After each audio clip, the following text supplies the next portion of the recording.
the Storm.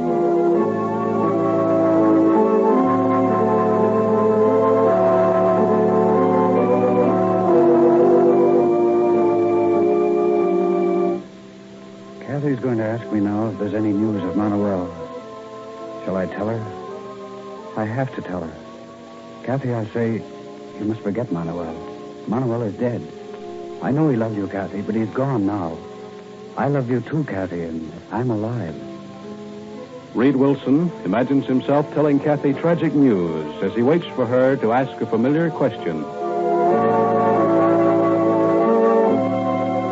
Today we bring you another chapter of Against the Storm, written by Sandra Michael and presented by the makers of Ivory Soap.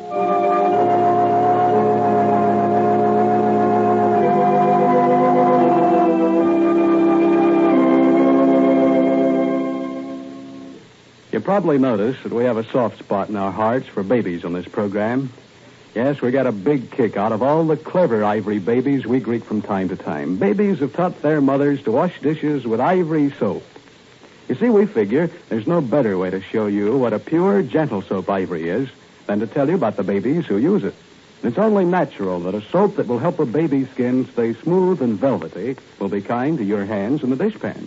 Now, if you use ivory for dishes, I hope you're giving your hands the full benefits of ivory's purity and gentleness by using it regularly. And don't go switching back and forth to strong soaps. Can't you imagine what would happen if you used a strong soap on a baby's skin sometimes? You'd probably have one pretty miserable little baby if you did a thing like that. Now, of course, your hands can't make a fuss, but they can get sort of red and rough and unattractive looking if you change back and forth to strong soaps every now and then. So why not be kind to your hands all the time? Use ivory soap and only ivory whenever you wash dishes. Now, when you use ivory regularly for your dishwashing, you're giving your pocketbook a break, too. Ivory is wonderfully thrifty for dishes. Why, you can give your hands the protection of pure, gentle ivory soap for less than a penny a day. In fact, it costs less to do dishes with ivory than with those granulated soaps you use on wash day. So when you're shopping today, once you get some of those thrifty, large-size cakes of ivory soap at your store, that's the convenient size for the dishpan. And if you keep a supply of this pure soap in your kitchen shelf, you won't have any trouble remembering to be kind to your hands whenever you wash dishes.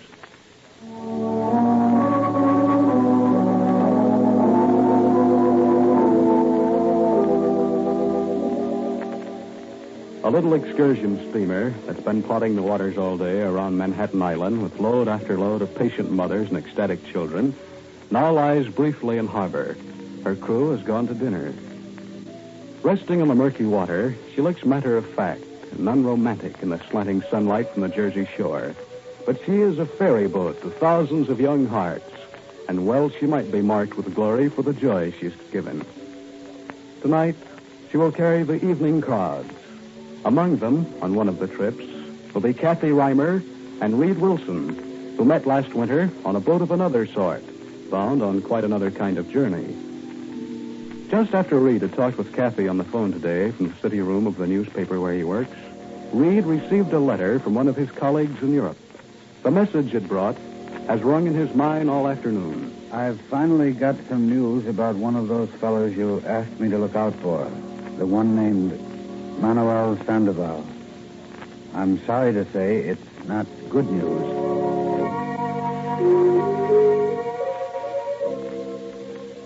In her grandfather's apartment in 11th Street, Kathy is passing inspection, as she calls it. In a fresh, cool suit and a white hat turned up smartly over her dark hair, she ought to pass the most critical eye with approval. But Dr. Reimer is critical indeed. Well, Grandpapa, I judge by the tilt of your head that something is wrong. No, perhaps just... Let me see. It is only the handkerchief in the pocket. Mm-hmm. Pull it up a little, half an inch more. So? So, now you are correct. And very pretty, if I may say so. How I ever managed without you, I'm sure I do not know, Grandpapa. Well, years of training have not been in vain, that is why. Don't you like my shoes with the funny heels? Certainly not. But I know they are the fashion, so never mind that. They are very cheap. Comfortable, at least. But what a sigh. I beg your pardon, Grandpapa. You sighed so deeply. did I? I'm sorry. Nonsense. Is anything wrong, my dear? Oh, no. But you are not very happy today. For no reason, Grandpapa. Well, it is not that you have no reason to be sad, my dear. But try not to be. Ever since we first found one another again, I have been certain that we shall also find Torben and Manuel. I am very sure of it.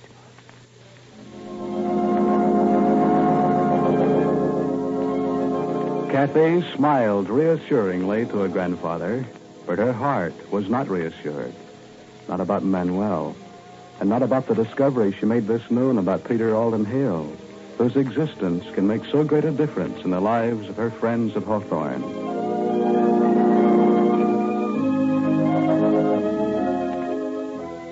It is later in the evening now. The wide Hudson River moves slowly and massively toward the sea, catching a little of the glitter and light of New York in its black undulant mirror.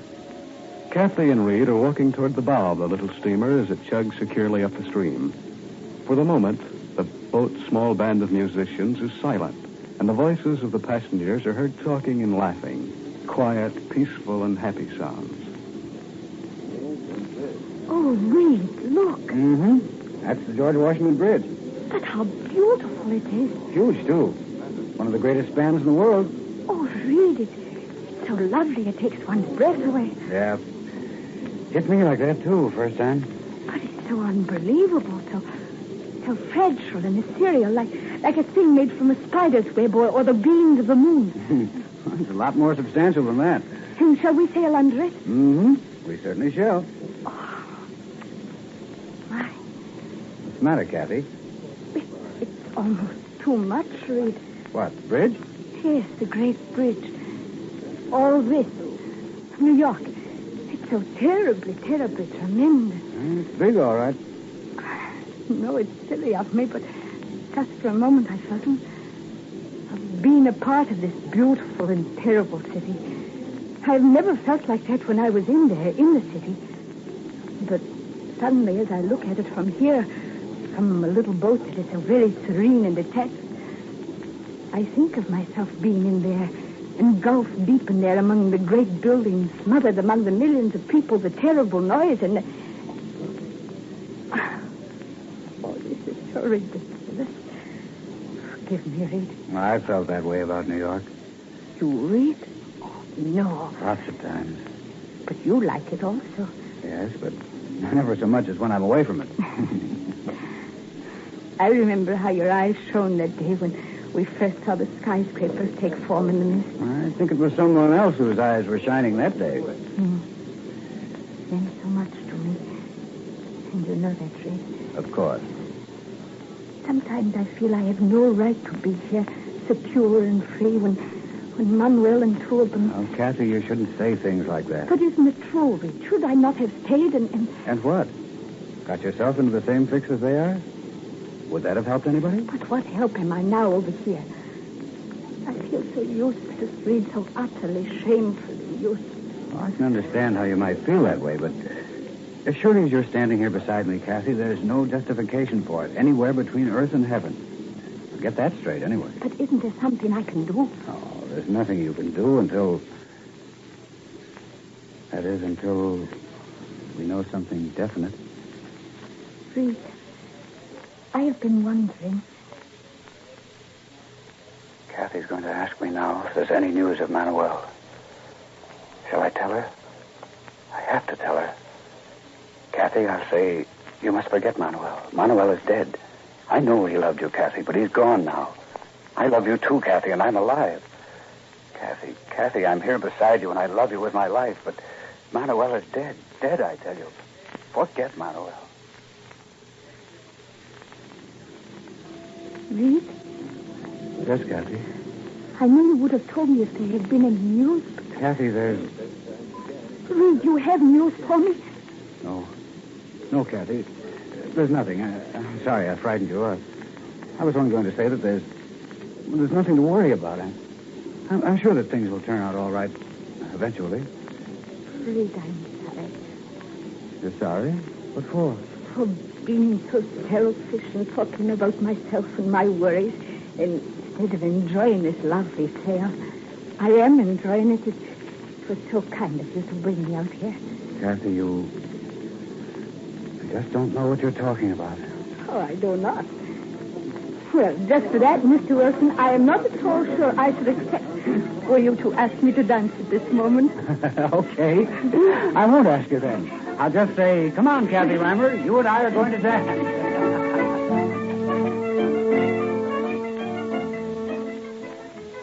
The lights of shore and the gaudy little lights around the dance floor on the chugging little boat all spun and whirled as Reed and Kathy joined the other dancers. Both of them felt lighter of heart, and both of them falsely.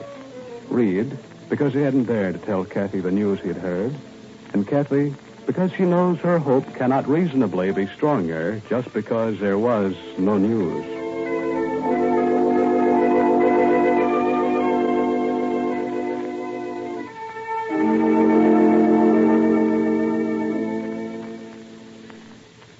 Friends, here's the big announcement you've been waiting for. Names of the winners in Ivory Flake's fourth Great Pontiac Contest, which closed June 29th, 1940. Each of the following people won a brand new 1940 Pontiac. Mrs. J.W. Elder, Decatur, Georgia. Mrs. Charles L. Miller, Chicago, Illinois. Mrs. J.H. Walton, Oskaloosa, Iowa. Mrs. Fred Stultz, West Newbury, Massachusetts. Mrs. C.E. Anderson, Worcester, Massachusetts. Mrs. Julie Familoro, Detroit, Michigan. Mrs. James M. Maxey, Jamaica, Long Island, New York. Mrs. R.E. Lighthizer, Cuyahoga Falls, Ohio. Mrs. H.A. Fleming, Toronto, Ontario. Mrs. Evelyn Morris, Toronto, Ontario. And congratulations and best wishes to each and every one of you from the makers of Ivory Flakes. Now, we want to tell everyone listening in that we're glad you took part in this big contest, and we hope you had a lot of fun doing it.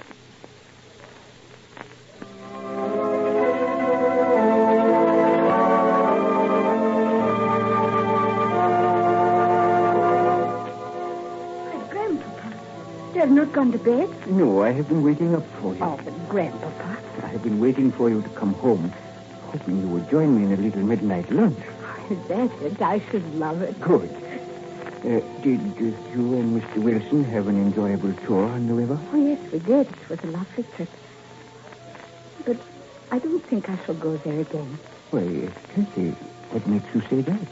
It's so beautiful on the river at night, Grandpa. But it's so sad, too. The water looks so black and deep. And it got so cold out there. So cold.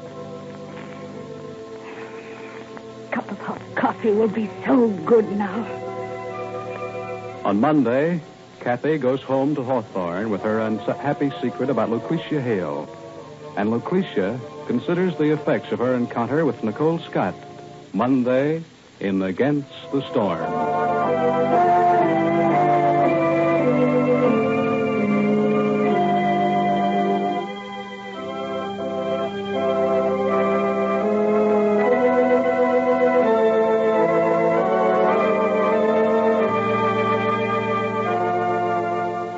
This is Irwin Darlington speaking for Ralph Edwards, who's on vacation, and saying goodbye for the makers of Ivory Soap, 99 and 44 100% pure.